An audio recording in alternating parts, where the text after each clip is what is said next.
being a labor of love. I'm making these two Porsches, which are more classic. I'm making them more better. It's very reasonable, and that just cost me elbow grease and a little product. I'm also gonna redo the bumpers so they'll be fresh. You need to lay off the absinthe.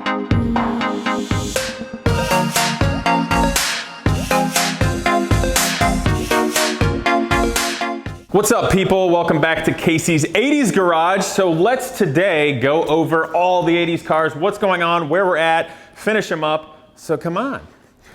First of all, I love the glorious masochism of this because all of you are following the Fast and Furious Live Lycan Hypersport build.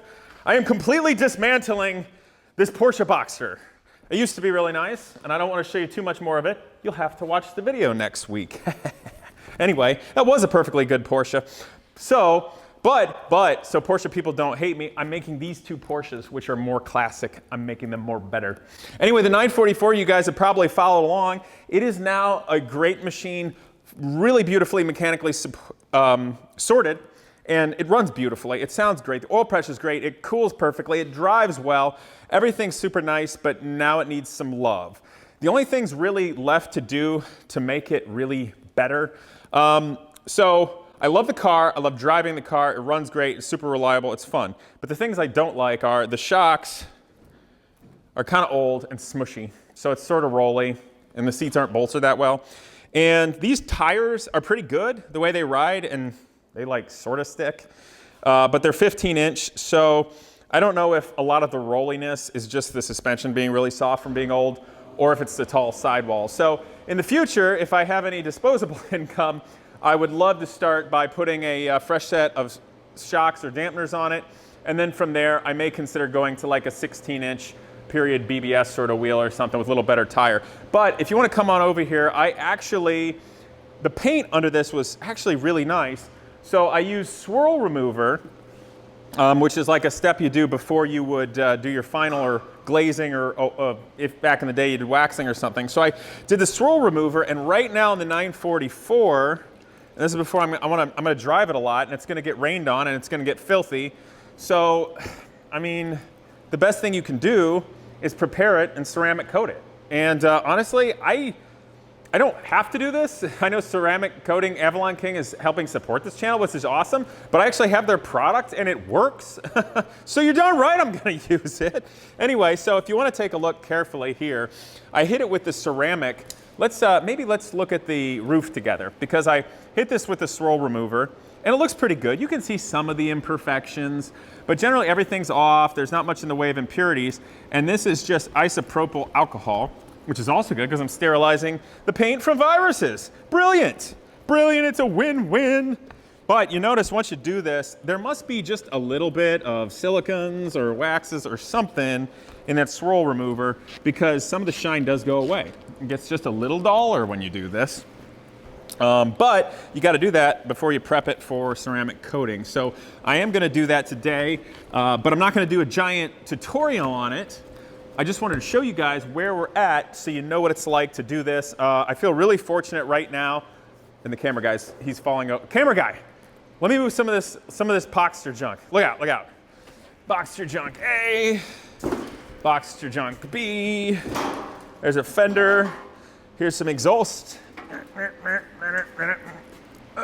Welcome to Genius Garage's Porsche Parts Emporium. Okay, camera guy, you can come back.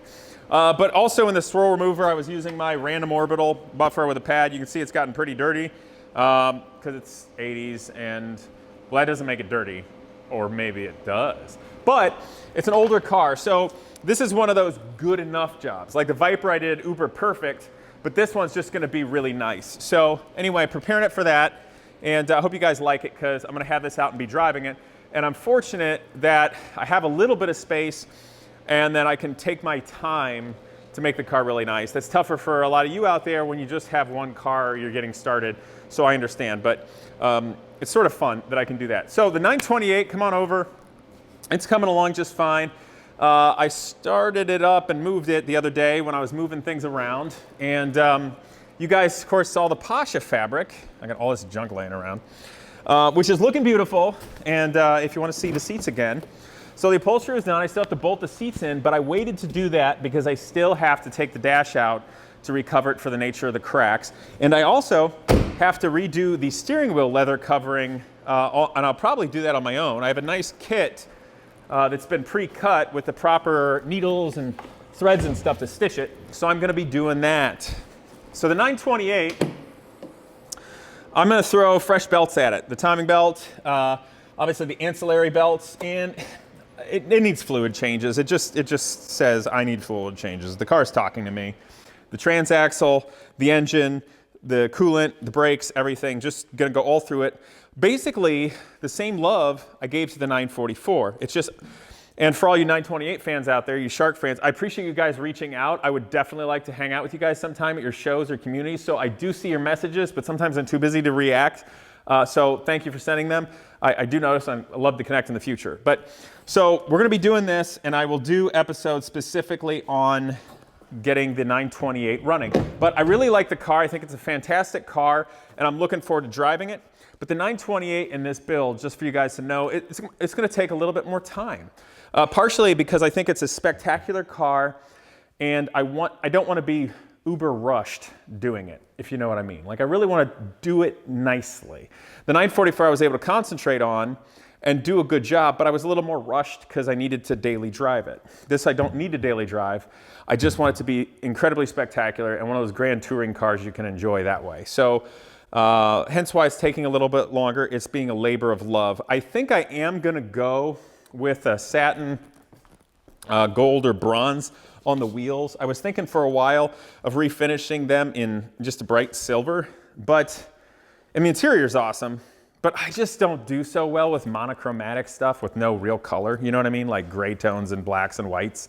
Like I need a little color in my life, you know? So I'll probably do that. And if anybody hates it, I don't know what to tell you. I mean, it's period correct and looks cool. So the Scirocco, if you guys remember, the question was, is this VW Scirocco as good as my wife's bottom? No, it is not. But anyway, I really appreciate the past owners. This car had a really neat history, and there's been some young people in the past that saved the car and did a pretty good job. I was pretty let down in the last episode. If you want to come up here and close, this is a lesson for you all to learn with old paint. So somebody buffed the crap out of this because, and I don't know if you're going to be able to see this. Let's see if we can. Come on over here and look in the light. Try to get the reflection. But if you can see the reflection right here, you can just see where there used to be painted on pinstriping like in the olden days, okay? The white paint under here is fine, but it's a little raised because somebody buffed on this so hard to get rid of the painted on pinstripe, which went the whole way down the side and even had like a Von Dutch kind of like tramp stamp on the hood, which you might be able to see if you look at the reflections here. Straight up, it's got like Von Dutch tramp stamp. And the problem with that is the person rubbed on it so darn hard that they also rubbed through the paint and made it super thin on the edges. And that looks terrible. And on the other side, you can see, I mean, they just horrifically just blaze through this. And the car, I mean, you can blend it, but then you got to get the white paints to match, and it's not going to look the same. And if you touch up just that area, and I got to fix stuff. So, you know, I, like so many people, I'm not actually made of money, okay? Painting a car takes time and money. So what can I do in the meantime? One, to save the originality and make this look really pretty. So gonna repaint the mirrors. I got some paint mixed up, some white paint that matches in single stage. I'm also gonna redo the bumpers so they'll be fresh. I'm going to respray the front air dam and sort of probably do this whole ground effect body side molding skirt because this was already rubbed through and it's getting a little dark. Now the other thing I have to do is, there were loads of touch-up spots, and you can probably see this here if you look carefully. This is a mistake, and I want you guys to learn from this so you can do cars better. That one was a horrible touch-up because, let me point at something with like a knife or something you can see. Hold on, do I have anything on me? Oh, heck and gosh. Okay, wait, I do, okay. So if you look here, you can see the whole width of this touch-up blob they put on. One, that's not the same color. It doesn't match at all. It looks like the car's got acne. Two, you can see the chip they were trying to touch up was this teeny tiny little thing. So my tip for anybody at home is, first, take the time to get paint that actually matches, okay? This car now looks like it has acne and like your sister is covering it up with makeup and she's got all the blobs and she hasn't yet blended it. It's terrible. So what you can do is, if you're touching up something small, first it's got to be cleaned of rust. But what you can do is you can take a matchbook with little matches in it, rip off one of those cardboard matches, and the little tip, you can use that as a touch-up thing. And then you just touch up just the spot, you fill it, let it cure, okay? And then you can take like 1,500 to 2,000 grit sandpaper after it is fully cured on a razor blade, the edge of a razor blade, and just a little spot and go, and you can wet sand it perfectly. Now the annoying thing about all these are, much like that person that was trying to save the car by buffing out the pinstriping that was everywhere, which ended up destroying the paint, you'll have to wet sand each, I'll have to wet sand each one of these out, but with the tip of having the razor blade with the paper folded out really nicely, I can pinpoint an area and do it safely and then buff it. Now, so far, to get rid of the oxidation, because people generally neglect white cars a lot because they're white. You don't think they're gonna be shiny. I've hit this with a fine cut cleaner. Have I hit it with the swirl remover? No, I just hit it with a fine cut cleaner. And the reason being is, it's got some shine to it now. And this car got in a hailstorm. You can probably see there's some pretty genuinely serious dents all over this thing. I mean, it's banged up. So in the future, when the paintless dent guy can come by, I'm going to have him go over the car and float all the dents out. There's some dents on the side, top, everything like that. And I polished it so that that craftsman can best see the reflection, because they set up LED lights and a straight edge and then they work on it. So that's why I already polished it a little bit. Just getting it ready for when that guy comes. And then after he's done, assuming he's done a good job and the car isn't embarrassing, okay? Because I'm thinking, I don't want to put too much time into it right now, because if you can't float the dents out well, then it's gonna have to be painted. So then it can be smoothed out perfectly. But for now, I'm not made of money like all of you. Like the MR2 right now, the camera guy is leaning on, it looked like crap, but I was able to save the paint with elbow grease.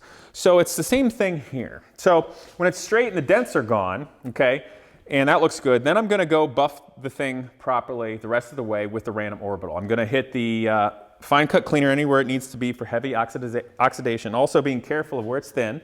Then I'll hit it with a swirl remover. Then I'm gonna hit it with the isopropyl alcohol to remove any kind of silicone impurities or waxes, and then I'm gonna ceramic coat it, because I really love the stuff on the Viper. I think it's gonna look great on this as well. But right before I ceramic coat it, I have ordered, now this is my own personal taste, so if you guys hate it, I don't know what to tell you, get your own car. So I'm going to use 1/4 inch wide white/silver pinstriping from, it's a 3M product, it's called Scotch-Lite, and I'm gonna put this on the edges everywhere. If you look here, I'm gonna put this everywhere where the paint has been buzzed through, okay? The places where the paint, where there's a microscopic bit of rust happening, I'm gonna have to stop that. I'm gonna have to touch it up with paint. But if it's okay and it's just thin paint, I'm gonna put this edging on. And the thing that's neat about it, I don't know if you can see it, at night, it does reflect light directly back to your eye. So, you know, it'll have that cool 80s Tron look. Yes, I know, I'm a geek. It's kind of racy. Get over yourself. I'm doing it. I think it's cool. This is my Sir Rad Rocco, whatever. Camera guy, what did you call this? I don't remember. It was really good. Anyway. Oh, Scirocco. Yes. Anyway, so gonna keep this car real clean, real white with the bumpers. Obviously polished out the BBS wheels that have kind of that satin, silvery chrome look. That's really nice. And I'm going to treat the leather in the interior. This car, as you may have remembered, has leather Corrado seats, which are actually very nice on the inside. And as another note, you can see the Corrado seats, but the leather really needs to be treated. It's pretty sad. Also, the seat, as you can see, was rocking. It needs some things in the track. Come on over here, I want to show you guys something. This is good for young people. I'm going to turn everybody into a hoarder right now. So when you have old cars in the past, I've had 944s. Sometimes you keep things off it, like you don't want to sell your Momo steering wheel or something with it. Well, that 944 already came with the Momo steering wheel, and the 928 I'm putting back to stock. But I had saved a couple of hubs from back in the day, and this Volkswagen has exactly the same steering column and shift, come on over if you want, and turn signal stalks as the 944. So check this out.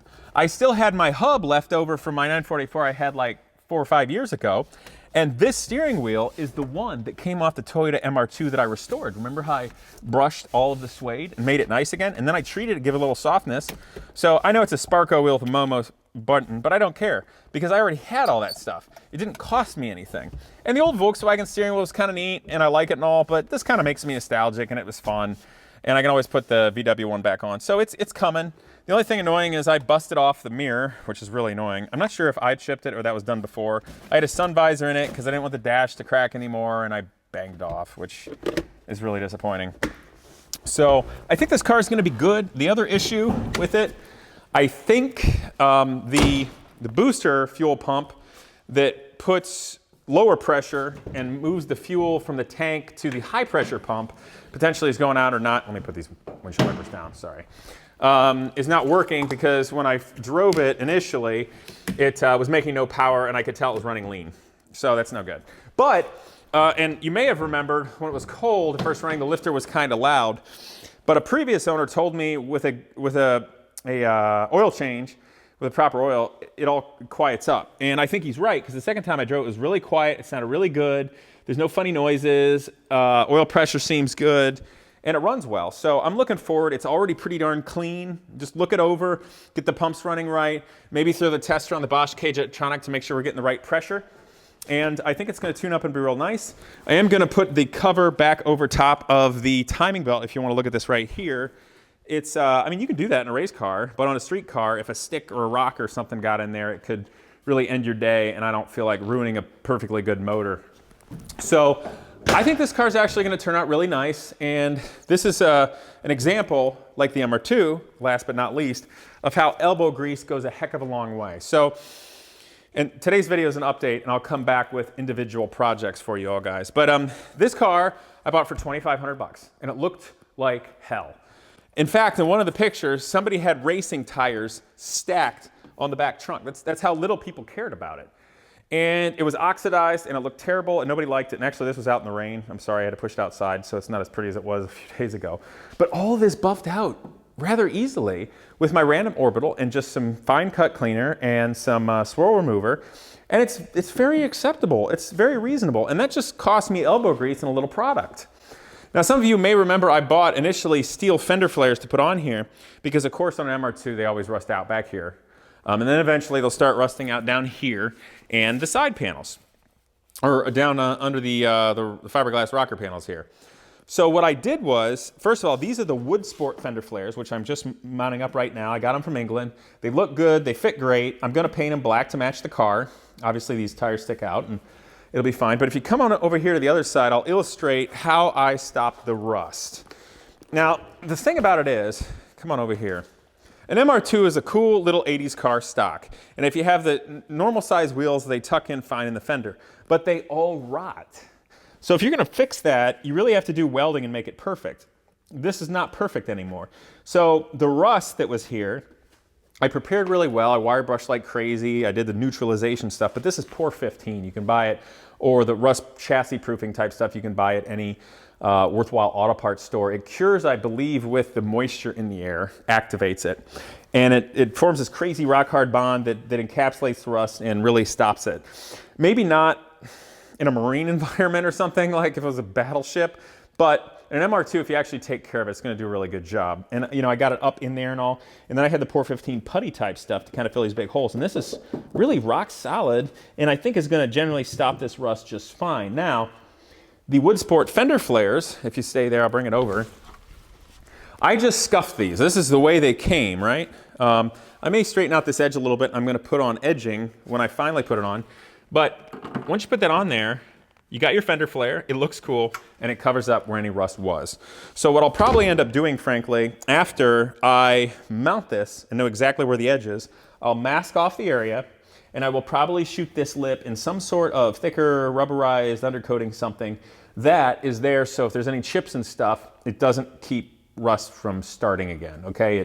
It bounces off, and also it'll give the same texture to this whole area. It'll be up underneath there, and it won't look bad in any way. You know, the car rusted, but this is a perfectly fine way to stop the rust, make the car look good.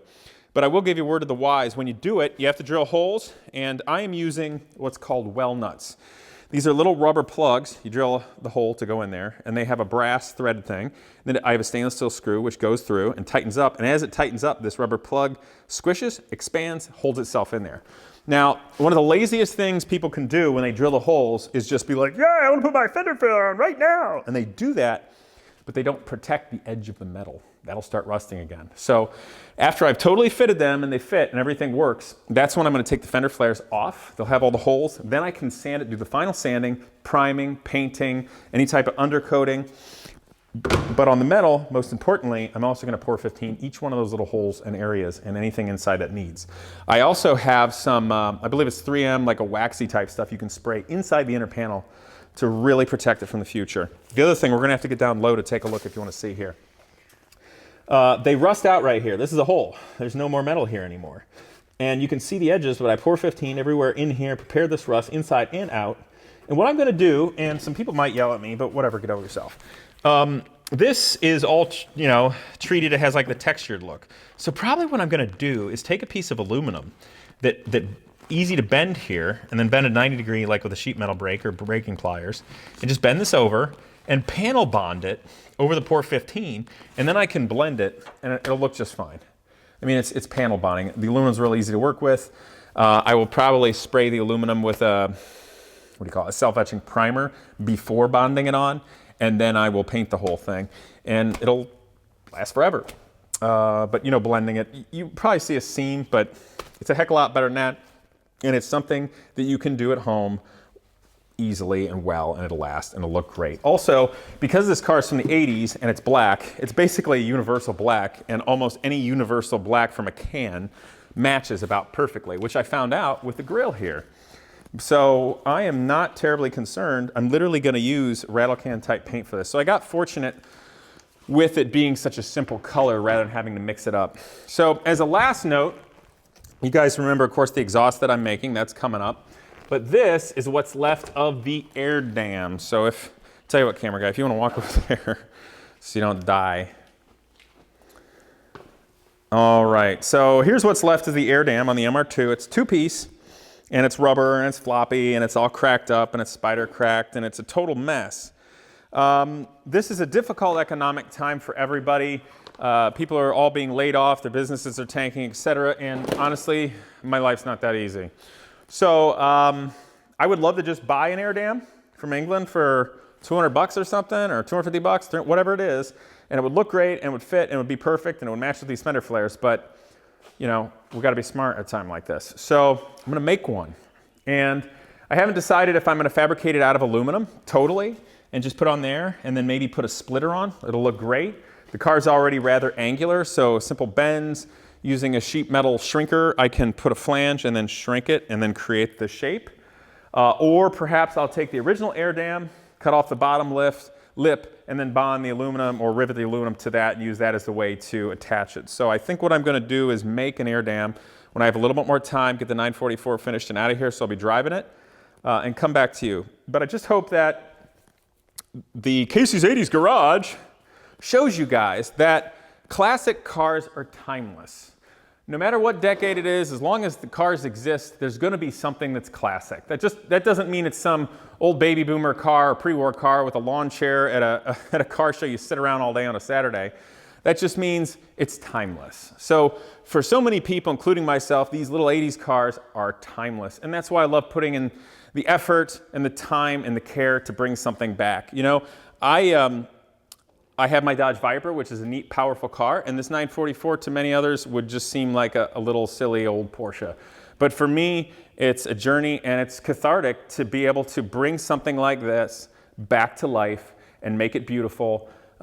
It doesn't matter that I bought this car for $3,000. It's gorgeous, and it gives me a lot of personal satisfaction to bring it back to life and make it look beautiful and enjoy that. And I think that you guys will also find that satisfaction. Okay, last thing. So the other day I got this fan mail and I picked it up, and it always gives me a smile. But then I looked at the return address and it says Team Evil. And I'm like, oh yes, I know what this is. And it has a Tyrannosaurus Rex stamp. I'm like, what's this gonna be?